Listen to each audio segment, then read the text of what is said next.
Muhammadjon aka, mana biz allergiya bo'yicha suhbatlashamiz dedik va odatda allergiyalar ko'proq bahor va yoz faslida ko'proq toshadi. Bilmadim, menda shunday kuzatiladi. O'zim ham shunday bo'lsa kerak, kuchaysa kerak, to'g'rimi?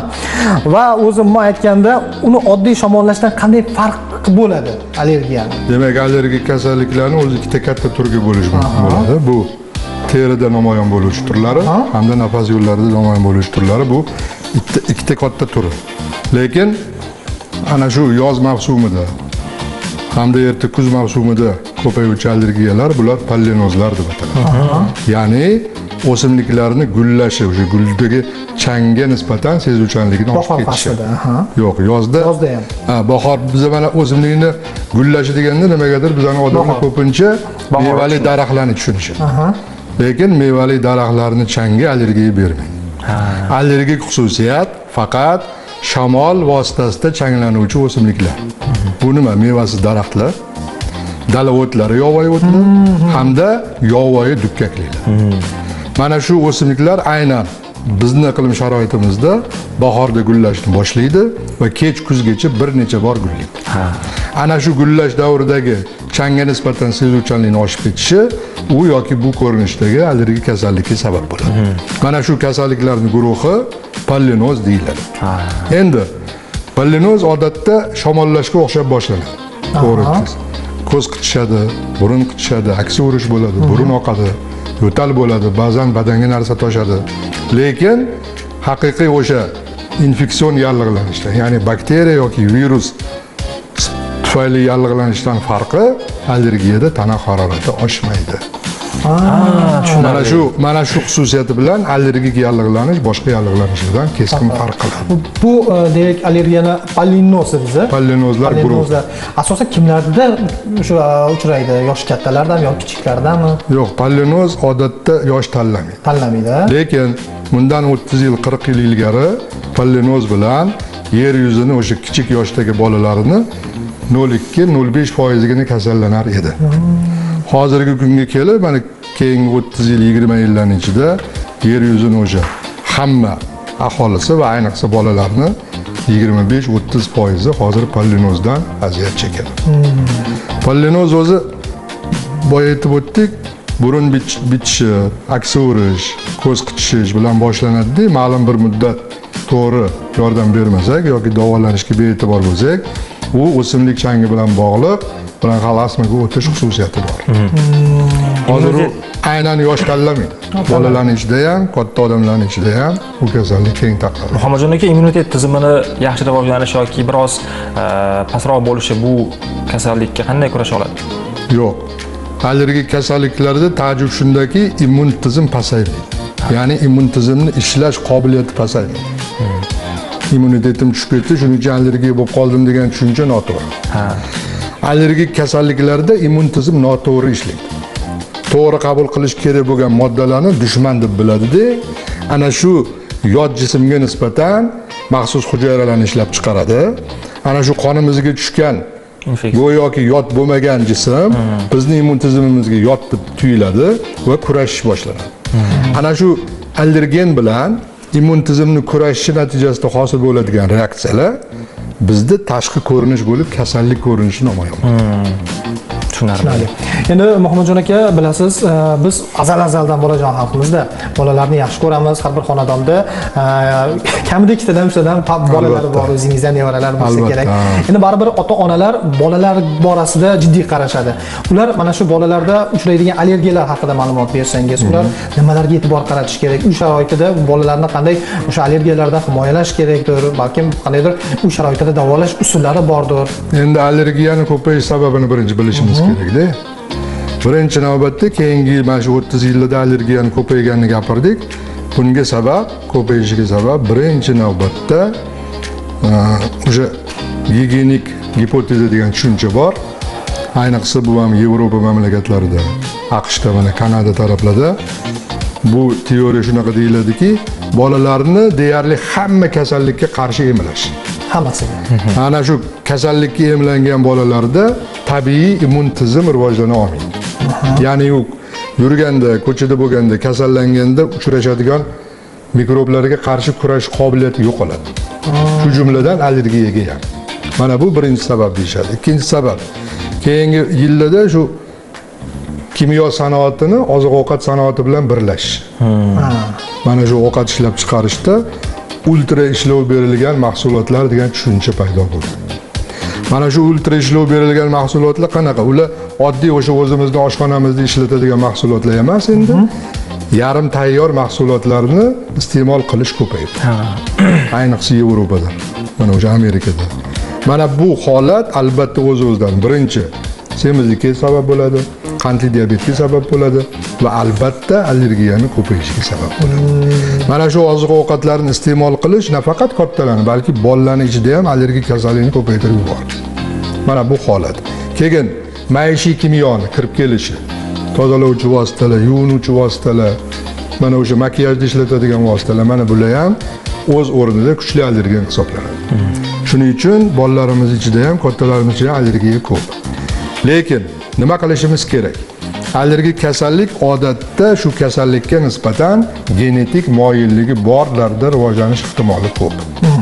Demak, yaqin qarindoshlarning ichida mana aka, uka, tog'a, amma, xola va hokazo allergik kasallik bo'lsa, shu oilada tug'iladigan farzandda allergiya bo'lish ehtimoli ko'p. Demak, irsiy ham bo'lar ekan. Yo'q, irsiy moyillik bo'ladi. Moyilligi bo'ladi. Allergiyani irsiy kasalliklardan farqi shu. Aynan o'sha kasallikning o'zi bo'lib o'tmaydi-da, qaysidir allergiyaga moyillik o'tadi. Tushundim. Allergiya bo'lmasligi ham mumkin, lekin o'sha genni u keyingi avlodga uzatib berish mumkin.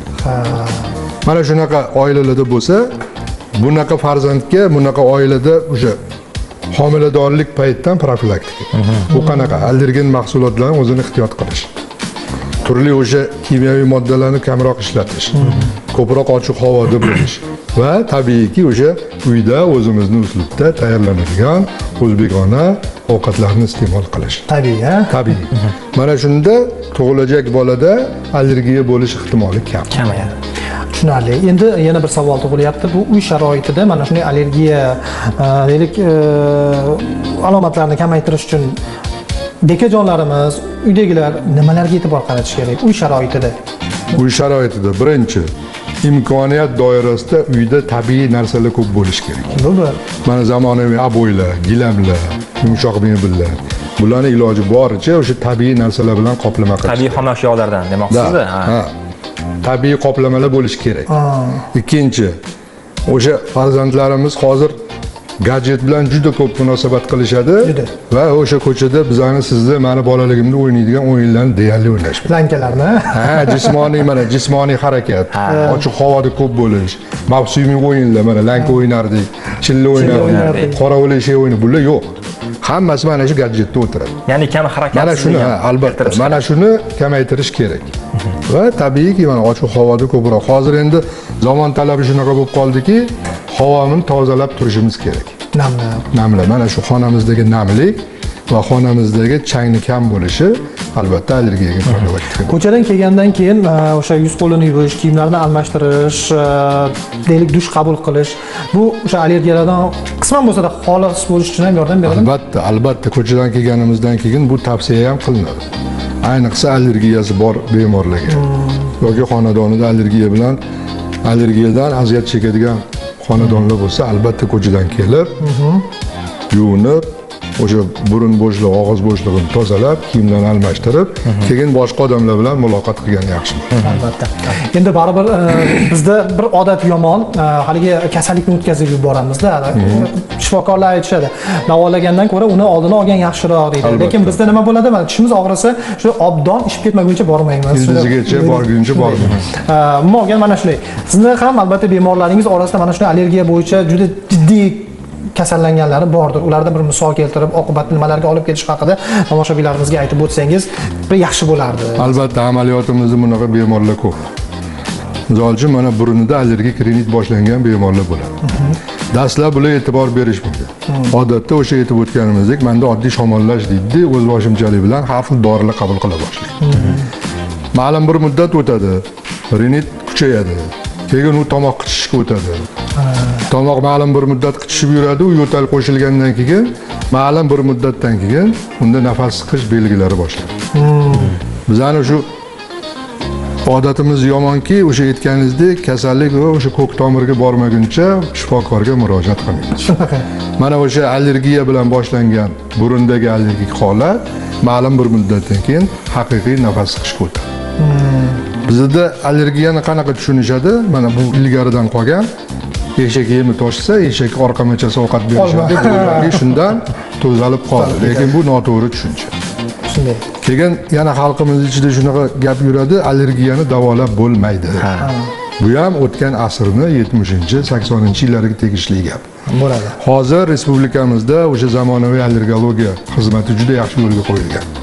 Va 85% hollarda allergiyani batamom davolab yuborish yoki uni mustahkam nazorat ostiga olish mumkin. Mumkin. Juda yaxshi. Siz Toshkent telekanalida Salom Toshkent dasturini jonli efirda tomosha qilyapsiz va dasturimiz esa davom etadi. Albatta. Mansur aka, mana yuqorida ob-havo bo'yicha gaplashdik va undan so'ng esa tashqi omillarda keltirib chiqaradigan allergiya bo'yicha ham ma'lumot berib o'tdilar.